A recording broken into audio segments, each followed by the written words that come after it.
yok. Özelliğin yok, her gün temel kaldı.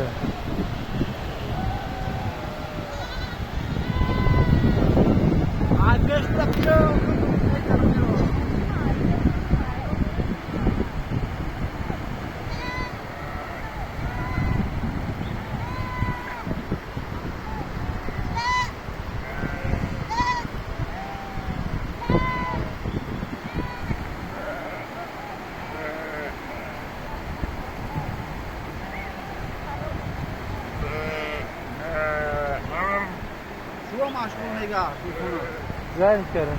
زن که های نمره مدد زن